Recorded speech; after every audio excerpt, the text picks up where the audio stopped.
Hi, this is Vicky, also known as DragonflySoars. You're watching the DragonflySoars podcast.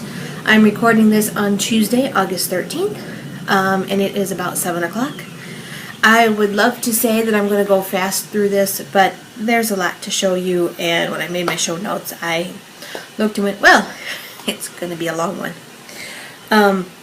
This is a day late. Sunday, best friend dislocated his kneecap, and so normally Monday nights he goes off and does his things. He does martial arts training or something, but it was all kind of goofy yesterday, so I did not, by the time we sorted through things, I didn't record. He has not seen the doctor yet, but he will be seeing them on Wednesday, so tomorrow, I guess. So we'll find out more then. In the meantime, if you hear background noise, I'm sorry. They're doing something outside, but it was very warm in the house, and outside it's like 69, so I have the windows open. So this past week, last week was kind of a horrendous week as far as work went. Every night I came home and worked some more. So by the time I got home on Thursday, I knew I still had to log in and do more work, but I had already put in over 50 hours. So it was a long week. Needless to say, on Friday, I didn't do much. I mean, we have half-day Fridays anyway, but I worked like 2 hours and just said, hell with it, I'm done. I did what I needed to do, and I stopped. But a lot of what I was doing was monotonous, so I did get knitting time, which means that I got the first of the Verjeben socks done. I'm not sure if I'm pronouncing that right, but anyway, this is the first one. If you look closely, you can see the gusset increases up the middle. They make the V's, and then it kind of swoops here. You make the increases here, but when you do the heel, you eat them back up. It has a heel flap, and you eat them up right here. If you were doing a cuff down, that's where you would pick up stitches, but instead you're just eating them up along the way. Both sides look really nice. So I finished one, and I am this far on the second one. So they're definitely going fast. So, and these are green for our August birthstone lawn, which is the Peridot birthstone, which is bright green, spring green, olivey green. It can be any kind of variation in there. And we've had a ton of entries already, so, which I've been very pleased about. And then I also spun, and this is from Turtle Pearl Yarns. This is 80% merino, 20% cashmere. I did notice that I Navajo plied this, and at the end of my singles, I was much thicker than I was at the beginning. If I had kept going the way I was at the beginning of the skein, I'll show you. This is how thin it was 3-plied near the beginning of the skein. Then I got antsy, and I think I was just kind of in a bad mood too, because I didn't have hardly any spinning time because of the long work days, and by the time I did, I just wanted to get it done. This is later on. So it is mostly a fingering weight. Some of it almost could go down to a lace weight, and some of it would go up to a DK. So I'm not sure what I'm going to do with it. But it's done. I got about 260 yards. So I'm going to post pictures of both of those right here.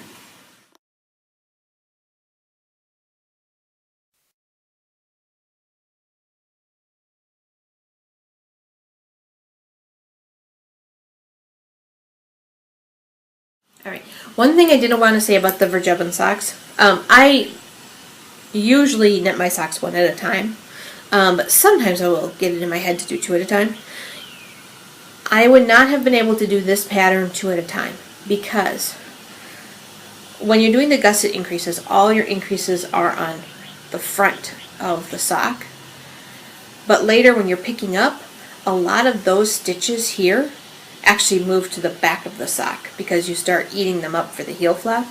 If you were doing, so you're constantly moving stitches from this side to this side, if you were doing 2 at a time, you wouldn't be able to do that.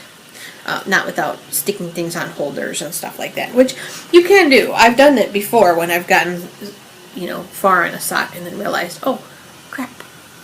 So anyway, so August, I have not worked at all on the twitchy socks, mostly because the Virgevans were interesting enough that while I was doing the mundane things, they kept my interest. Which was just nice. The twitchy socks just need the cuff ribbing, and then they need me to, then I gotta split the heels, and the last pair of twitchy socks I haven't split for the heels either yet. So I need to do that. So those are my works in my work in progress. And my next thing for spinning will still be for August, and that would be this bat from Uniquely Yours Design. And this was given to me by Kagi TM of the High Fiber Diet. It was my swap package at the Guts, Grits, and Pink Lipstick retreat. So that will be my next, that'll be the next thing I spin.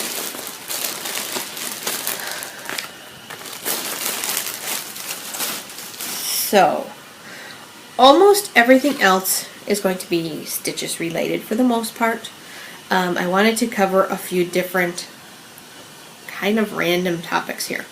So, Emily, who does the Holding the Sticks podcast, which is knitting and hockey themed, she and I have been talking a little bit about the Hipcast video. And I really think Hipcast is going to work for the fact that people still want to be able to download video. What I didn't realize until she pointed it out is that if I post the Hipcast video on the blog, there is no full screen option. You can only watch it in the size that it is on the blog. For some people that may not be an issue, but because of that, I'm going to keep using the YouTube video on the blog starting today. Because the YouTube one, you can go over to YouTube, you can make it full screen, you can do all sorts of things. If you sign up for there's a way you can sign up for the beta version that will actually allow you to even speed up YouTube videos so that you can watch them faster if time is a constraint. You know, like some of us like Downcast at double time. I have been trying to keep up with Twisted Strands with JD because now she's on YouTube only and I double time her. No, I think it's only up to double. So the Hipcast did not have a full screen. If you were looking for it, that's why you couldn't do it. So I'll switch back to just doing YouTube. I was mostly kind of playing with the fact that I could automatically publish, but we just won't worry about that.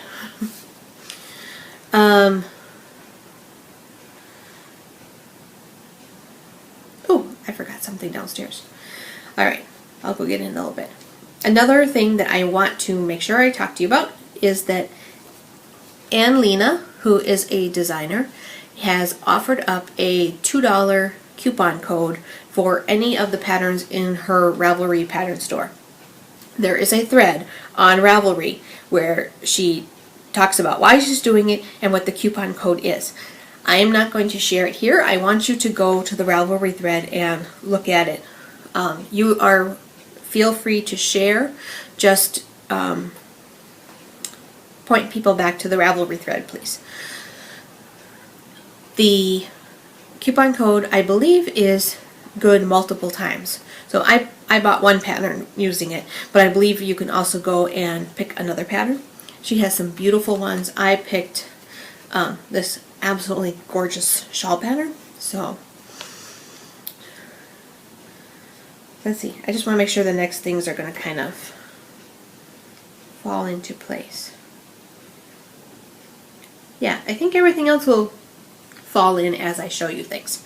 So I'm going to pause this, post a picture of my next spinning project, go get the thing I left downstairs, and I will be right back.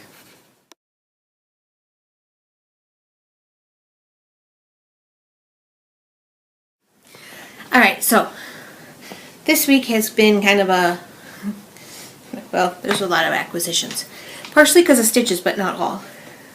What I went downstairs for, and I hope the light's a little better. I realized that I hadn't been paying attention that the sun was coming in.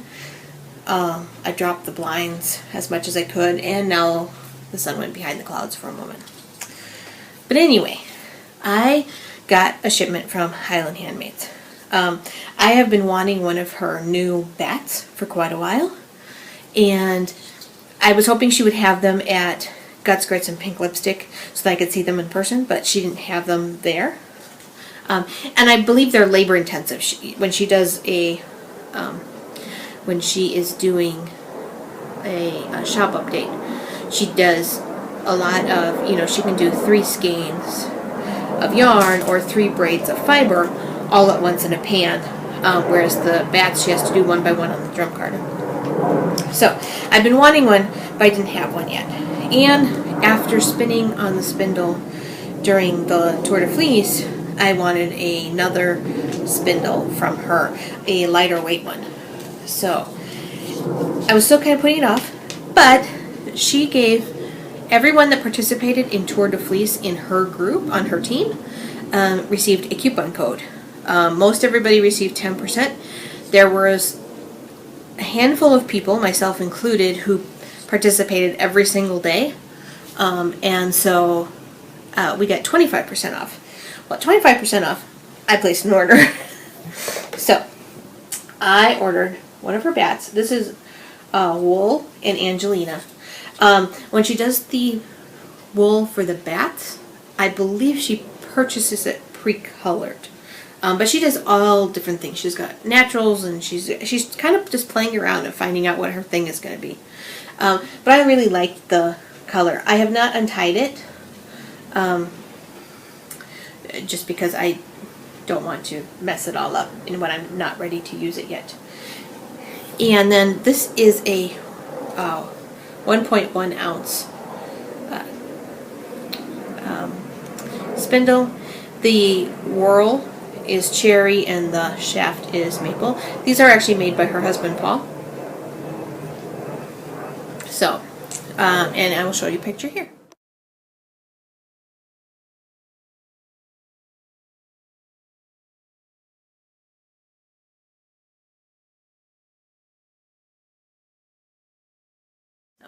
While we're talking about some of the spinning stuff, I had talked before about the fact that Ravelry was adding more spinning functionality. Recently, they have added functionality for adding fiber to your stash, creating spinning projects and then linking it to the fiber.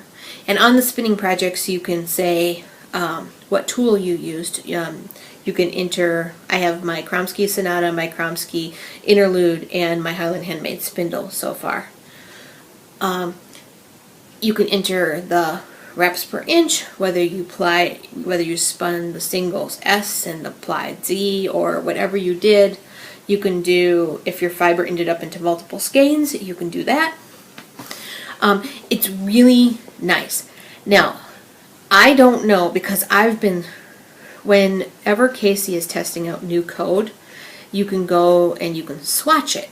And then if you're a person swatching the code, you can help provide feedback, but if it's broken, you know, because you're swatching code that's not ready for the masses yet. I like swatching. I like seeing what he's doing. So I've been swatching the code. It's TDF. In the show notes, I have it linked. Now, I don't know which things are because I'm swatching and if any of it has actually gone public yet. So if it hasn't, it's coming soon. And it's pretty cool that we're finally getting actual spinning features. Another new thing they did, if you have an Apple device and in your project pictures, you've never been able to move the pictures around like on an iPad or an iPhone. Casey fixed it, and now he said it was such an easy fix. He feels really bad that he waited so long because he thought it was going to be really complicated. And so he finally decided, okay, he was going to take a look at it, and he actually wrote in a post that he felt really bad because it was so simple.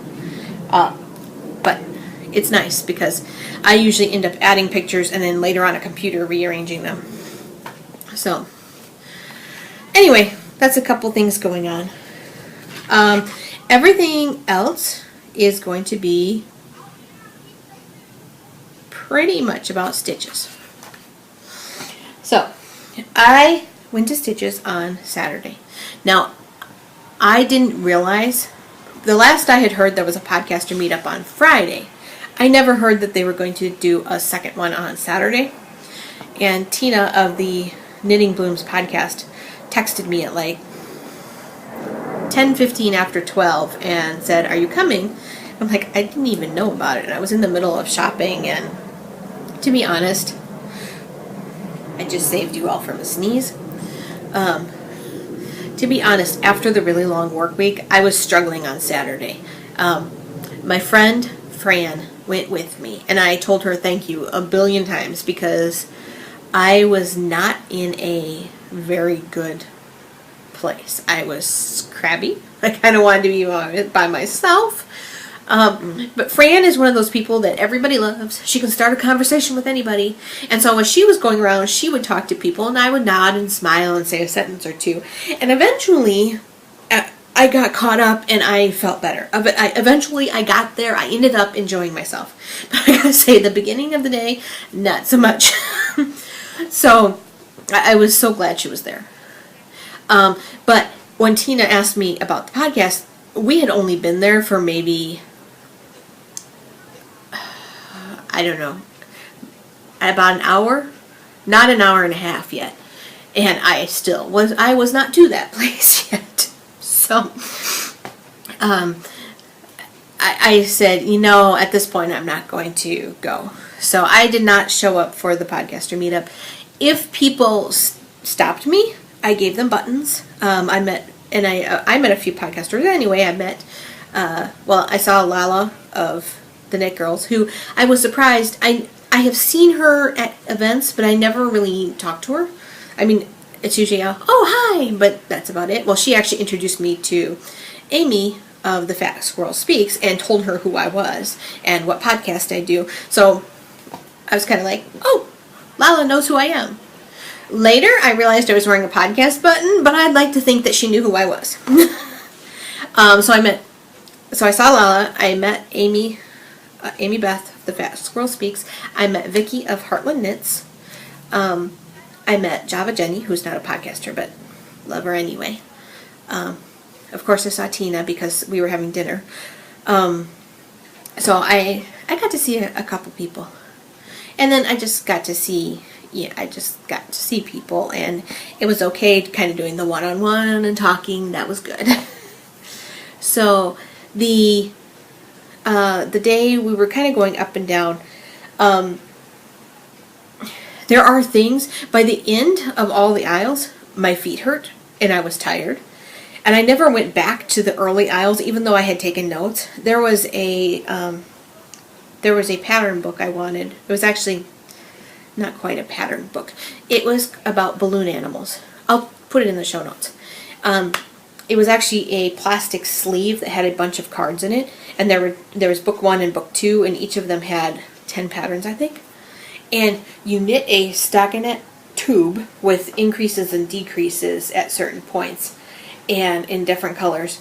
And you end up with this big long tube that goes whoop, whoop, whoop, whoop. If you've ever taken apart a balloon animal and you know how it's got like the balloon and then the skinny part and the balloon and the skinny part, that's what this looks like. And then it shows you how to fold it like a balloon animal, and you end up with these really cute animals.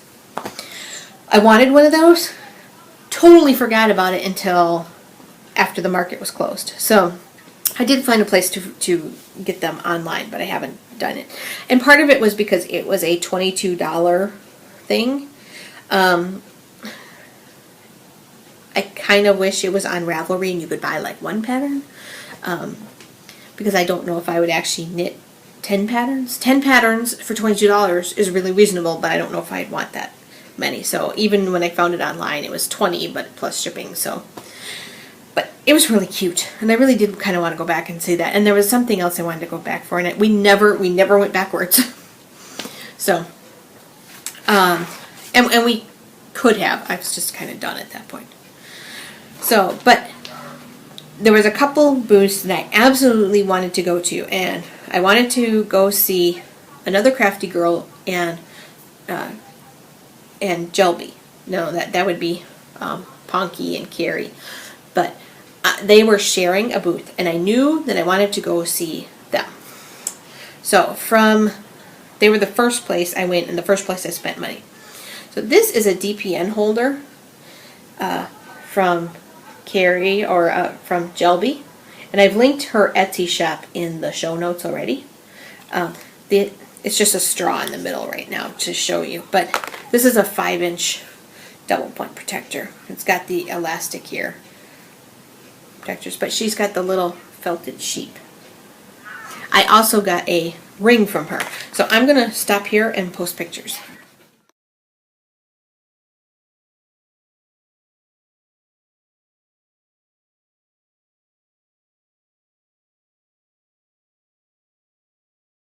And then, so that was the stuff from Jelby.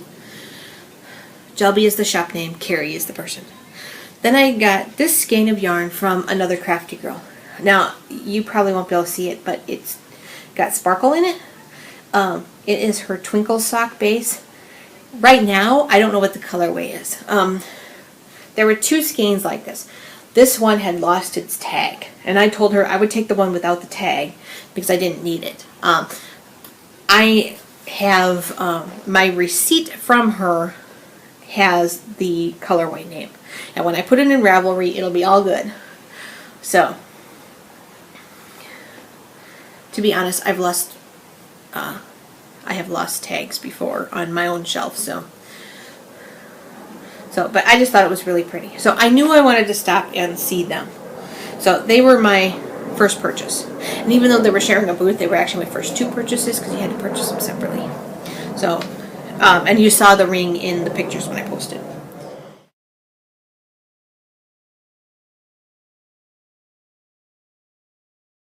The next place that I knew I wanted to go, and I might not be telling these in the right order anymore at this point, but the other place that I knew I wanted to go was Nitty and Color and her booth. I have had, last year I bought a bat and a braid from her. I have bought a couple more braids from her.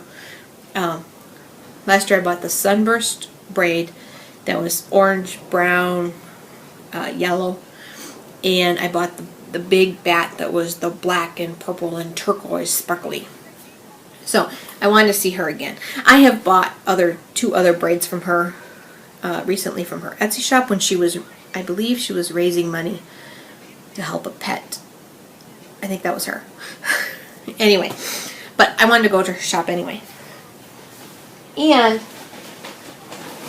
it turned out I got to kill 2 birds with. I got to kill 3 birds with 1 stone at her shop, because I also had gone with a goal in mind of getting roll logs and a Turkish spindle. So here's a beautiful bat from Knitting Color. It is 4 ounces, Angelina, Bamboo, Falkland, Firestorm, Merino, Silk, and Silk Noil. So I just love the colors of it. It's not as dramatic as the black from last year, but I'm really, really liking it. So there's that. I wanted to buy, I was really hoping to find somebody that was selling roll logs. Now I will post a picture of this because I don't want to pull these out again. But these roll logs are 3.1 ounces. They have Angelina, Bamboo, Firestar, and Merino. Now roll logs are these little tubes. I'm not sure how she does it, but if you were hand carding, you naturally get roll logs because you card your fiber and you card your fiber, and then you kind of roll it off, and you roll it off. And after you've carded it a couple times, you peel it off one of the carders. And you kind of roll it up, and that's a roll log. Versus a drum carder, which can do big sheet. So, I don't know if she hand carded these or not. I did not ask. But I really wanted to try some roll logs because it's just a type of fiber preparation I haven't tried yet. And I love knitting color stuff, so buying them from her made perfect sense. And then Derek, oh shoot, I don't know what I did with his card. Derek, I believe, is her husband, and he is from his shop is Subterranean Woodworks, and he had Turkish spindles. Apparently, he did have a bunch of them. When I got there, there was 3 small and 1 large left, and he said that was all. They had no more, and he said they had gone really fast, much faster than he had expected. Now, I've been wanting to try a Turkish spindle, and this was kind of a cute little size. So, if you really want a good explanation of a Turkish spindle, you should check out the Yarn Raising podcast with, the host is Malia. Her Ravelry name rhymes with Maria. She has talked about this. And also, if you go to Jensen Woodworking, they have a YouTube video about Turkish spindles. But the basic idea is, when you are spinning, as you get your singles, you wind them around the base. And if you do it properly, going 2 over, 1 under, 2 over, 1 under, you'll build this up, and then when you're done, it's actually a cake. Now, it's a cake on this. So you end up, imagine this was full of yarn, you pull that out. If you could see, this slides in. You pull that out, and then you pull this out of the yarn, and you are left with a cake of yarn. Now, obviously, I don't have one. I've never used it before. But that's the general idea. So I wanted the roll logs. I wanted Turkish spindle. I wanted to get something from the Knitting Colors booth. I got all those things there. So that pretty much covered my goal items. Now, I got something else at a booth called Chicken Boots. And I don't have it here. Chicken Boots primarily sells project bags. And I will link to her shop in the show notes. They are very cute. But that's not what I bought. Now, this is something where Tina of Knitting Blooms unintentionally was my enabler. Tina had been talking about this item called the Clean Canteen, which basically is an old-fashioned thermos, but it keeps your coffee hot, and it keeps your cold stuff cold. And it just so happened that at the Chicken Boots booth, she had a Clean Canteen that had her logo on one side of it with the chicken boots. So I just thought I was going to buy one anyway, so I might as well buy it with a cute logo on it. So I bought that, but I took it to work right away because it's nice having the coffee stay hot on my desk. I do have to remember to shut it comes with just a regular thermos top, but you can buy an additional cap that turns it more into a mug. And I bought that. Now, if you have that, I need to remember to keep it closed. But it does keep the coffee hot much longer than any of my other cups. So, but it's at work. But I am going to stop now and show you pictures of these items.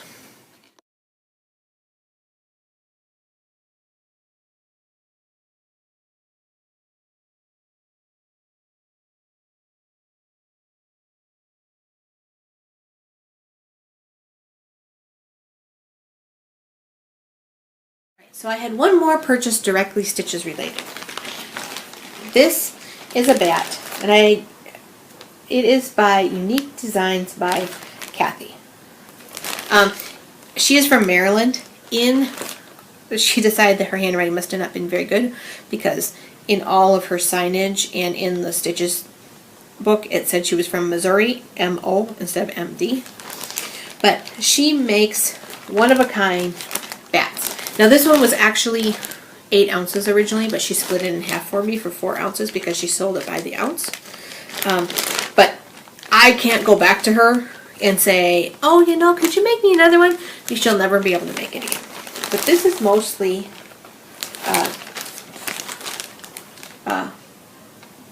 kid mohair, goat. So it is very, very soft. She does all the dyeing and carding herself. And she was kind of an interesting lady. She said that she goes between, and she had a lot of hand spun art yarn. She also had artwork that was felted wool. So she says she goes between the fiber events and the art events.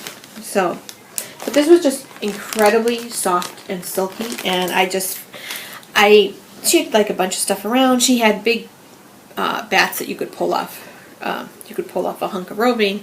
She had a big ball of, or she had a couple of big balls of different colors of Firestar if you want to mix it in your own bats, or your own, you know, do your own carding. I didn't get any of that because I don't have anything for carding. Although I did recently order some carders that were extremely reasonably priced from the UK, and I'm hoping they are as good as they sounded. Let's just leave it at that. So that was my last directly related stitches purchase.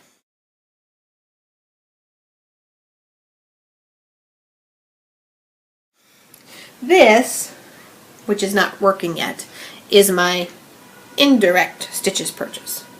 So after we were done with stitches, we found Tina and her group, which included Michelle and Diane, Julie, and Sandy, who is Angel Mum 3, who I have talked to numerous times, and I was glad, you know, it was nice to spend time in real life with her, and Susie, and then myself and my friend Fran. I think that's everybody. Tina, Michelle, Diane, Julie, Fran, Sandy, Susie, me. Yes. We knit for a while, then we went back to their room and looked at all the things they had bought the day before, and then we all went out to dinner. They had asked me for a dinner recommendation, and I only know one restaurant in Schaumburg that's near Stitches, and that's Moretti's Restaurant and Pizzeria.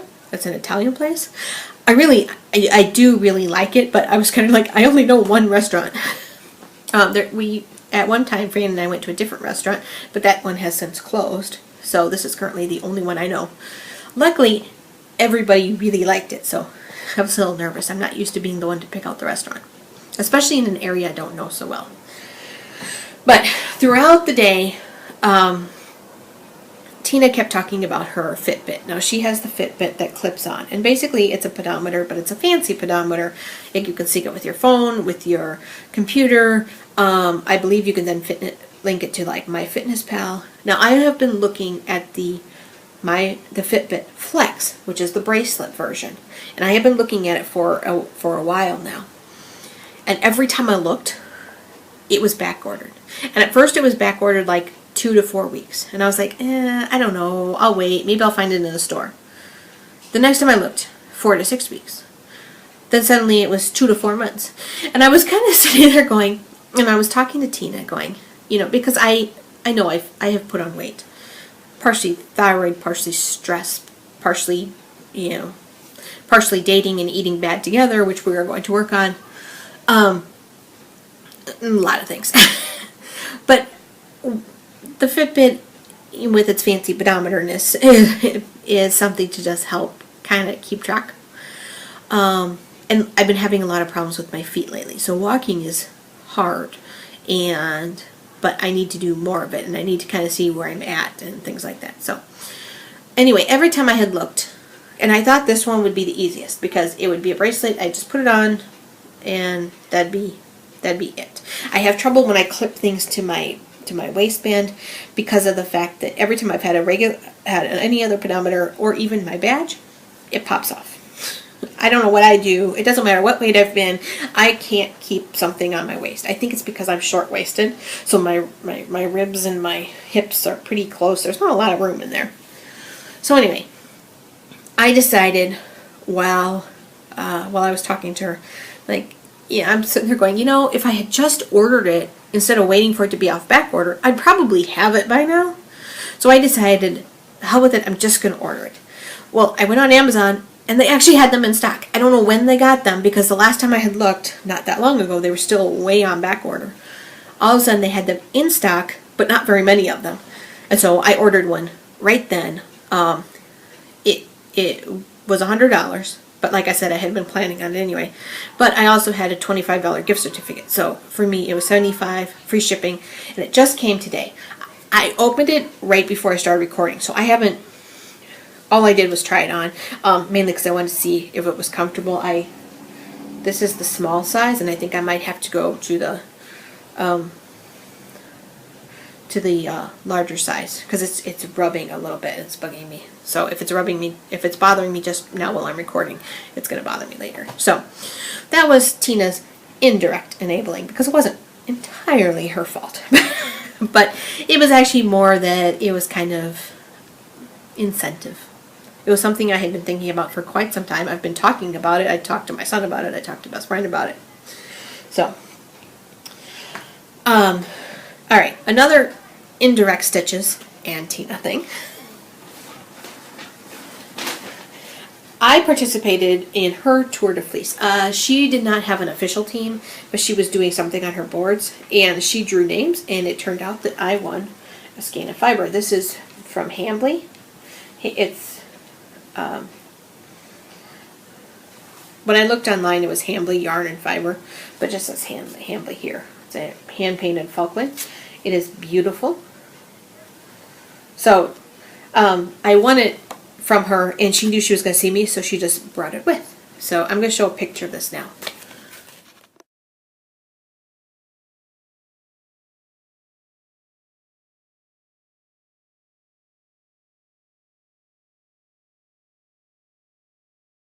All right, other things. I have a couple books, but this is going so long, I will talk about them next week. They're in the show notes, but we'll talk next week. And I haven't even had a chance to look at them, so next week we'll actually review them.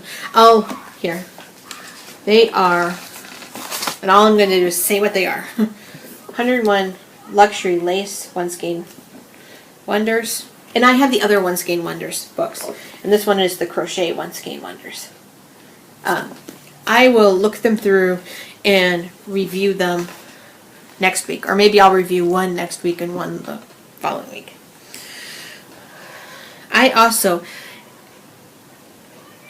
There used to be a podcast called Sweaters for Dragons.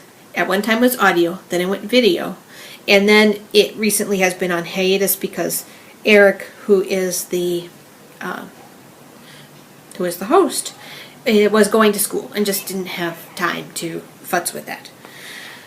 He also used to dye yarn, and it was his company was Cables and Lace, I think, and Hedgehog Designs, something like that. Anyway, he is in the process of moving. He finished his, I guess it's undergraduate, and he's going to graduate school now. And so he is having a moving sale. Some of it is just books that he owns, and some of it is, one item is a serape that he designed the pattern and then of course knit, and now the model is for sale. And then he has also been selling yarn. Some of it is yarn from when he was previously dyeing, and some of it is new.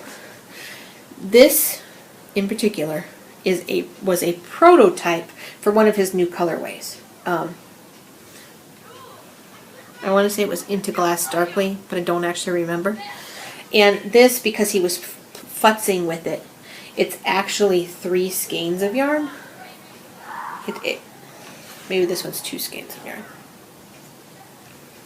Yeah, this one's 2 skeins of yarn that are similar but different. But total, they equal about 4 ounces.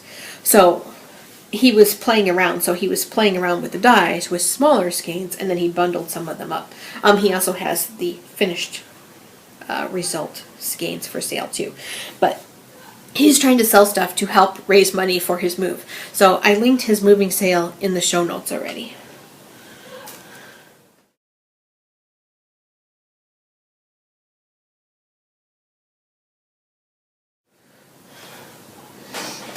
And then I ordered a couple things from Knit Picks. I needed some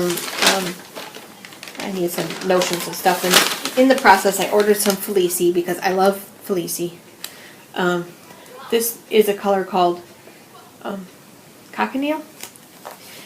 I believe that is a type of berry used for red dyes, but I'm not positive. And I'll post pictures of these. And this one is Splash. I like some of the colorways they come up with, and Felici is one of those that I will always use. I know I will use it. It can sit there. And then I ordered one other thing, which brings me to the last topic today. Every year, Katie from Knitting on the Fly, well, for the past couple of years anyway, she has done Click for Babies, which collects purple hats for babies. They can be any size from preemie to big baby. It is to help raise awareness for shaken baby syndrome. And the hats, if you're going to knit them, need to be at least 50% purple. Most people tend to do them all purple. They can be any kind of purple. Well, Knit Picks has a new superwash version of their Wool of the Andes. And I figured for $3 I'd throw one skein into my order and buy a skein of purple so I could knit a baby hat, and in the process also try out the new superwash Wool of the Andes. So I'll probably cast that on soon, because I was telling best friend that if we go to the movies, and I can't work on the twitchy socks right now, I said, the next time we go to the movies, I should be working on a hat. If I'm not working on the hat, yell at me. So I need to, because I promised I was make some purple hats. When I looked earlier, Katie hadn't put up a official thread yet for the info and the finished objects. She just mentioned it in the last podcast, and I know a couple people will start asking what kinds of yarn. Anything that's baby friendly, essentially, can be used. They haven't been particularly picky. They're not picky about the yarn weight, anything like that. So you can start doing your purple hats. Now, you know we have the birthstone along. Well, I'm also going to open a thread for Click for Babies hats. So one hat equals one post, finished objects. So I'm going to open that, and then we will also have a drawing for Click for Baby hats in our group. So, and I'm going to be, I haven't talked to Katie yet, but I already know I'm going to be sending, I will be donating a couple prizes for the run. Last year I donated some socks that rock. This year I have a couple things I have in mind. I need to make sure I physically know where they are located before I promise them. And I need to talk to Katie. So I ordered that. Now let me look.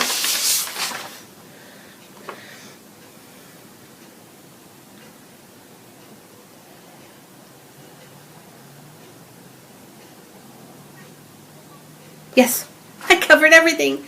Yay! There's so much stuff this time. And I'm pretty sure there's something I was supposed to add to the show notes that I don't know yet, that I don't remember now. I will take a look. I am sorry if this has now gotten really dark. Now of course it's darker outside. But you should have been able to see everything in pictures. This is a really bright purple. I can't get the color. You're just going to have to trust me. I might actually steal the color swatch from the Knit Pick site, because nothing I do is going to be right. But I think that's it. I will post pictures. I will post this. I think next week we'll be back on Monday, but I don't know. Everything's been kind of wonky lately, so we shall see. You will definitely have a podcast next week. I will talk to you guys all later. Bye now.